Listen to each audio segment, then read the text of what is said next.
Hi అండి, అందరికీ నమస్కారం. Welcome back to my channel Gayatri's daily vlogs. ఈరోజు నేను ఎంతో టేస్టీగా ఉండే రెస్టారెంట్ స్టైల్లో ఉండే సింపుల్గా తయారు చేసుకునే మష్రూమ్ దమ్ బిర్యానీ తయారు చేశానండి. దానికోసం ముందుగా ఒక గ్లాసు బాస్మతి బియ్యాన్ని నానబెట్టుకొని పక్కన పెట్టుకోవాలండి. ఆ తర్వాత స్టవ్ మీద ఒక గిన్నె తీసుకొని ఆ గిన్నెలోకి ఒక 2 గ్లాసుల వాటర్ పోసుకున్నాను. ఆ వాటర్ అనేది కొంచెం వేడెక్కిన తర్వాత దానిలోకి ఇది ఏంటంటే నేను ఫస్ట్ బిర్యానీ రైస్ని ఉడకపెడుతున్నాను. దీనిలోకి హోల్ గరం మసాలా అంటే చెక్క, లవంగాలు, జాపత్రి, పువ్వు, ఆకు అవన్నీ ఉంటాయి కదా బిర్యానీకి సంబంధించినవన్నీ, అవన్నీ వేసేస్తున్నాను. యాలకులు, లవంగాలు కూడా వేసాను.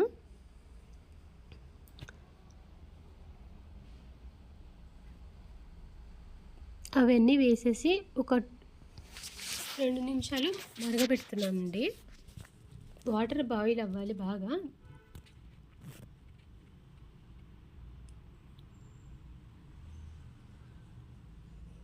వాటర్ బాయిల్ అవుతున్నప్పుడు ఈ రైస్కి తగినంతగా సాల్ట్ వేసుకున్నానండి నేను. తర్వాత మళ్ళీ మనం కర్రీలో కూడా వేసుకుంటాం కాబట్టి రైస్కి తగ్గట్టుగానే సాల్ట్ వేసుకున్నాను. ఈ వాటర్ బాగా మరుగుతూ ఉన్నప్పుడు ముందుగానే నానబెట్టిన ఒక గ్లాసు బాస్మతి బియ్యాన్ని వాటర్ అంతా వడకట్టేసుకొని ఆ బియ్యాన్ని ఈ రైస్లోకి వేసేసుకోవాలండి.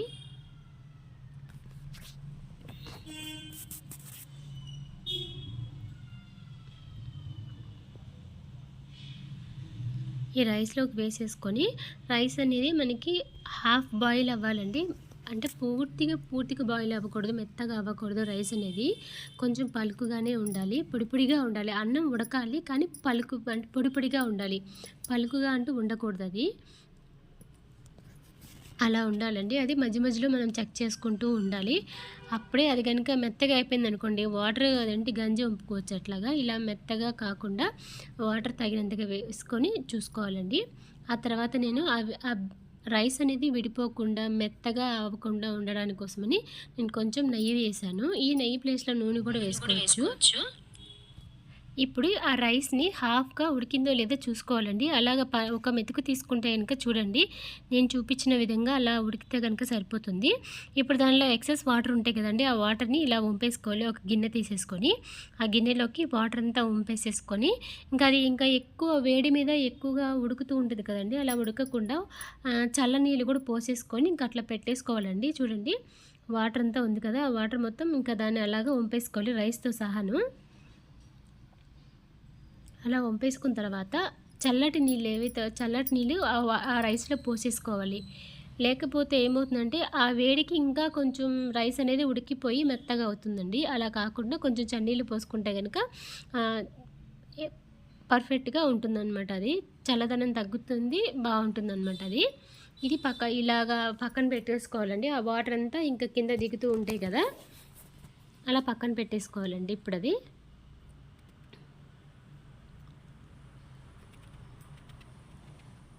చూడండి, అట్లా కాకుండా మెతుకు సపరేట్గా వచ్చేస్తుంది. అన్నం కూడా చూసారా ఎంత చక్కగా మెత్తగా ఉడికిపోయింది కదా, అట్లా ఉండాలి. పలుకు లేకుండా ఉండాలి. ఇప్పుడు ఇంకొక చిన్న బండి తీసుకొని ఆ బండిలోకి కొంచెం ఆయిల్ పోసేసుకొని ఉల్లిపాయలని వేపుకున్నానండి. ఫ్రైడ్ ఆనియన్స్ అంటారు కదా, అలా ఉల్లిపాయలు నేను వేపుకున్నాను. ఈ ఉల్లిపాయలు కూడా నేను బాగా నల్లగా అయితే వేపలేదండి, జస్ట్ కలర్ వచ్చేంతవరకు నేను వేపుకున్నాను. నల్లగా వేపితే ఏమవుతుందంటే చేదు వచ్చేస్తుంది. అందుకే అలా కాకుండా జస్ట్ గోల్డ్ కలర్ వచ్చేలాగా నేను వేపుకున్నాను, అంతేనండి.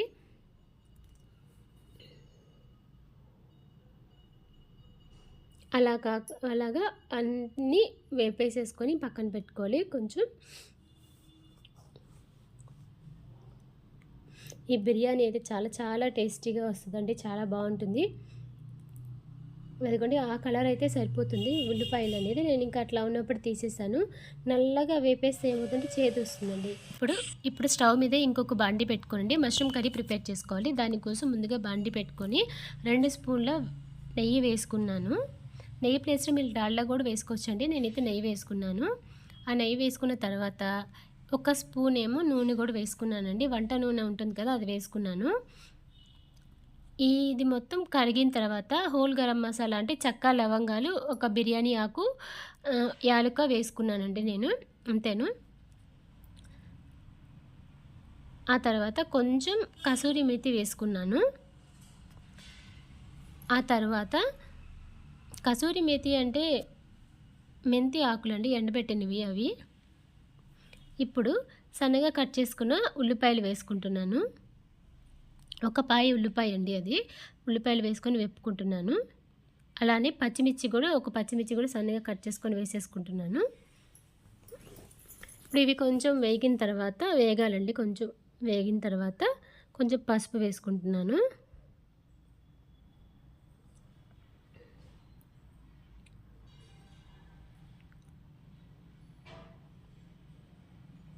కొంచెం పసుపు వేసుకున్నాను. పసుపు వేసేసుకొని కొంచెం ఇంకొంచెం అవి వేగాలి, వేపుకుంటూ ఉన్నాను.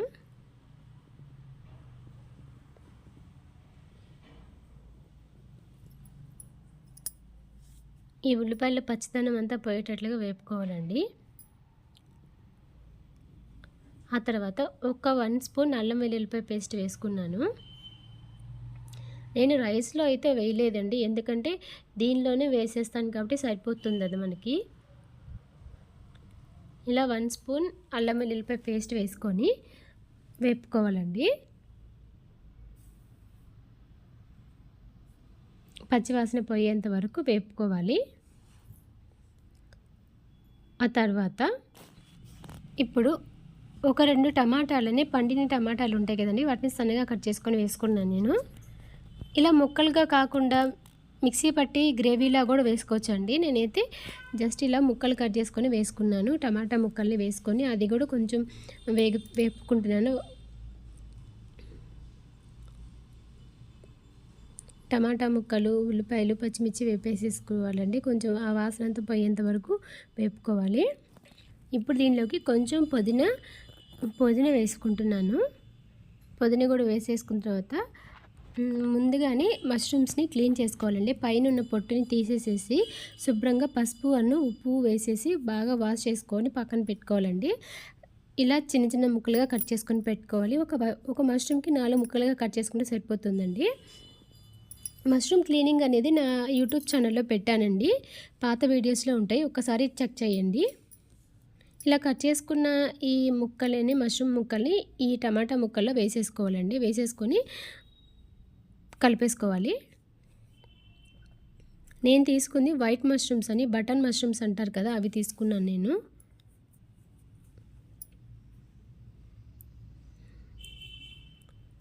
కర్రీ మొత్తం బాగా ఇలాగా కలుపుకోవాలండి మొత్తము.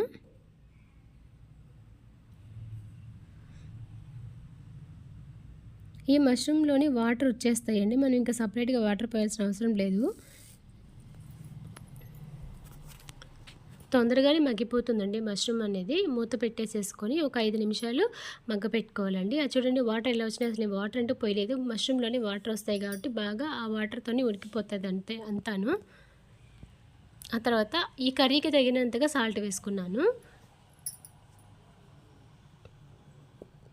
ఆల్రెడీ రైస్లో సాల్ట్ వేసేసాను కాబట్టి ఈ కర్రీకి తగినట్టుగా సాల్ట్ వేసుకున్నాను.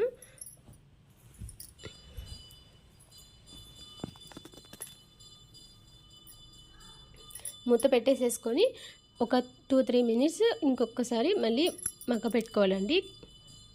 మష్రూమ్ అంతా బాగా ఉడికిపోవాలి, ఆ వాటర్లోనే ఉడికిపోతుందండి, బాగాను పూర్తిగా ఉడికిపోయేలాగా పెట్టుకోవాలి. ఇప్పుడు తగినంతగా కారం వేసుకుంటున్నానండి. కారం తర్వాత ఒక స్పూను గరం మసాలా కూడా వేసుకుంటున్నాను. ఇంక గరం మసాలా ఒకటి వేసుకుంటే సరిపోతుందండి, ఇంకే మసాలాలు అవసరం లేదు ఈ కర్రీలోకి. కొంచెం గరం మసాలా కూడా వేసేసుకొని ఒకసారి మొత్తం కలిపేసేసుకుంటున్నాను.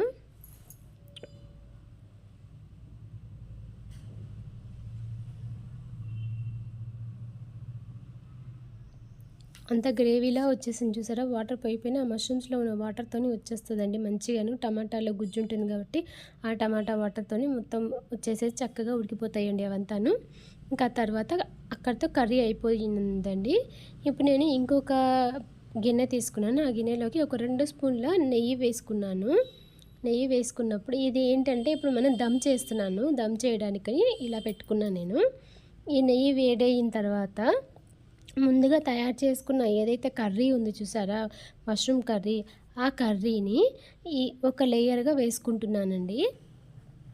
ఫస్ట్ కర్రీని ఒక లేయర్‌గా వేసుకుంటున్నాను నేను.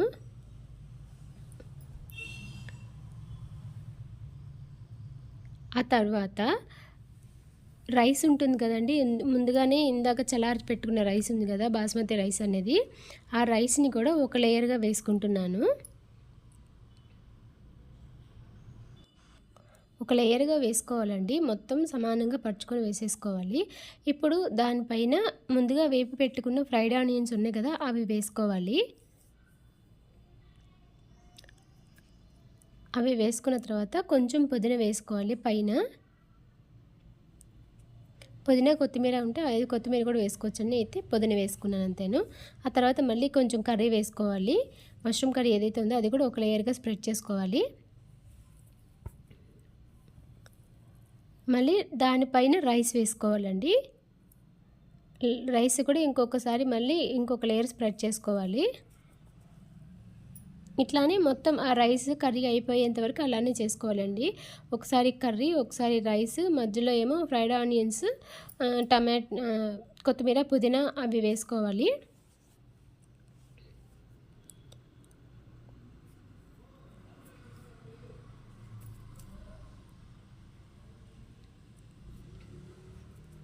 అదిగోండి కర్రీ కూడా అలానే వేసేసుకొని మొత్తం మళ్ళీ దానిపైన ఇంకా రైస్ లాస్ట్‌లో ఇంకేం మిగిలిన రైస్ ఉంటుంది కదండీ! ఆ రైస్‌ని కూడా వేసేసుకోవాలి.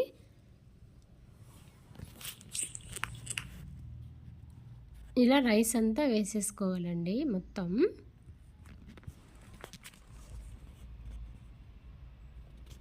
ఇప్పుడు దీనిపైన మళ్ళీ ఆనియన్స్ వేసేసుకొని ఆ తర్వాత కొంచెం కొత్తిమీర, కర్రీ ఇంకా లాస్ట్‌లో ఏదైతే మిగిలిందో ఆ కర్రీ వేసేసుకోవాలండి. ఆ కర్రీ వేసేసుకొని మొత్తం సమానంగా స్ప్రెడ్ చేసుకోవాలి.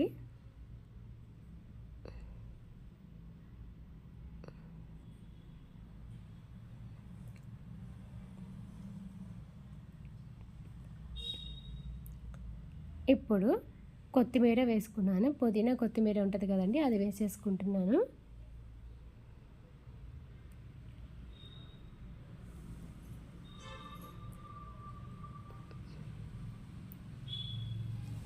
పుదీనా, కొత్తిమీర వేసుకున్న తర్వాత దీనిపైన నెయ్యి వేసుకోవాలొచ్చండి. నెయ్యి ఉంటే నెయ్యి వేసుకోండి. లేదంటే కనుక డాల్డా అంటే డాల్డా వేసుకోవచ్చు. నూనె వేసుకోవచ్చు. నేనైతే నెయ్యి వేసుకున్నానండి. అట్లాగా నెయ్యి వేసుకున్న తర్వాత నెయ్యి అట్లా వేసేసుకున్నాను. ఇంకా అదే ఆ వేడికి స్టీమ్ చేస్తాం కాబట్టి అదే కరిగిపోతుందండి. ఆ తర్వాత నేను ఫుడ్ కలర్ అనేది ఆప్షనల్ అండి. నేను వేసాను కొంచెము. రెడ్ ఫుడ్ కలర్‌ని కొంచెం వాటర్‌లో కలిపేసేసుకొని ఆ వాటర్‌ని కూడా వేసేసుకున్నాను కొంచెం. అంటే మనకి కలర్‌ఫుల్‌గా కనపడుతుంది కదండీ రెస్టారెంట్‌లో, ఆ స్టైల్‌లో చేశాను. అట్లా జస్ట్ ఒకసారి మూత పెట్టేసుకొని ఇంకా తర్వాత చూడండి రెడ్ ఫుడ్ కలర్ ఉంటుంది కదా! అది వాటర్‌లో కొంచెం వేసుకొని అది కూడా వేసేసుకున్నాను. అక్కడక్కడ వేసుకుంటే సరిపోతుందండి. అదే ఇంకా మనకి లోపల దాకా వెళ్ళిపోతుంది. పైన వేసుకుంటేనే లోపల దాకా వెళ్తుందది.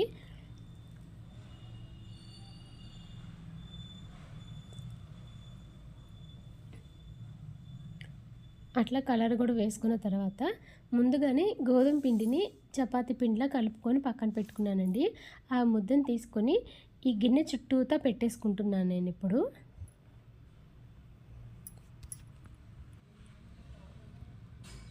గోధుమ పిండిని మంచిగా సన్నగా చేసుకొని దాన్ని ఇలాగా మొత్తం గిన్నె చుట్టూతా పెట్టుకోవాలండి. ఆవిరి అనేది బయటికి పోకుండా, స్టీమ్ అనేది బయటికి పోకుండా అలా పెట్టుకుంటున్నాము.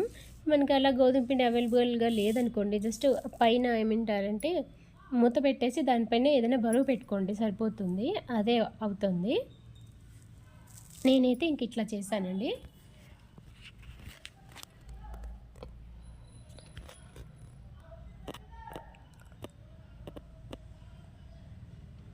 జాగ్రత్తగా అంచులకి అలా పెట్టుకోవాలి. ఊడిపోకుండా పెట్టుకోవాలి. ఎందుకంటే లోపల అది కనుక ఊడిందనుకోండి, లోపల స్టీమ్ ఏదైతే ఉందో అదంతా పోతుందనమాట. దానిపైన ఒక ప్లేట్ పెట్టి ఆ ప్లేట్‌ని గట్టిగా నొక్కాలి. ఎందుకంటే చపాతీ పిండికి అతుక్కోవాలి. దానిపైన ఏదైనా బరువు ఉన్నది పెట్టుకోవాలి. నేనైతే రాయి పెట్టుకున్నానండి ఇది.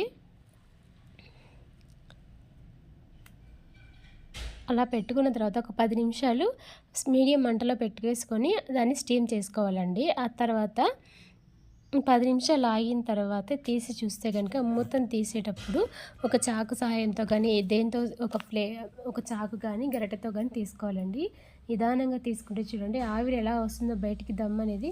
మనకి దమ్ అయిందని ఎలా తెలుస్తుందంటే సైడ్‌కి మనం పెట్టిన ఏదైతే గోధుమ పిండి ఉందో, ఆ గోధుమ పిండి అనేది కలర్ చేంజ్ అవుతుందండి. చూడండి ఎంత కలర్‌ఫుల్‌గా కనపడుతుందో. ఇప్పుడు ఈ సైడ్‌లో పెట్టిన గోధుమ పిండి ఏదైతే ఉందో దాన్నంతా రిమూవ్ చేసేసుకోవాలండి పూర్తిగా.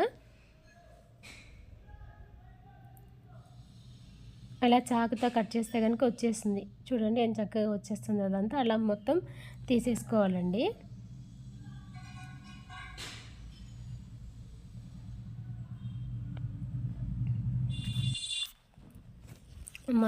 మొత్తం తీసేసుకోవాలండి. మొత్తం తీసేసుకున్న తర్వాత చూడండి ఎంత టేస్టీగా ఉందో, కలర్‌ఫుల్‌గా బిర్యానీ అయితే రెడీ అయిపోయిందండి. మష్రూమ్ దమ్ బిర్యానీ రెడీ అయిపోయిందండి. ఇంకా దీన్ని ప్లేట్‌లో తీసుకొని సర్వ్ చేసుకోవడమే. దీని కాంబినేషన్‌గా పెరుగు చట్నీ, షార్వా ఇస్తారు కదా! షార్వా కూడా బానే ఉంటుందండి. ఈ బిర్యానీ చాలా చాలా టేస్టీగా ఉంటుంది. ఎందుకంటే మనకి ఇంక కర్రీ కూడా అవసరం లేదు. ఎందుకంటే ఆల్రెడీ మనం మష్రూమ్ కర్రీ వేసేసాం కాబట్టి సూపర్‌గా ఉంటుంది. చూడండి వైట్‌గాను, కలర్‌ఫుల్‌గా ఎంతో బావుంది ఈ బిర్యానీ అనేది. దీన్ని ఉల్లిపాయ, నిమ్మకాయ వేసుకొని, పెరుగు చట్నీ వేసుకొని తింటే సూపర్‌గా ఉంటుందండి ఈ బిర్యానీ అనేది. మీరు కూడా ఒకసారి ట్రై చేయండి. మీకు కనుక నా ఈ వంటకం నచ్చినట్లయితే please like, share and subscribe to my channel and support మీ అండి.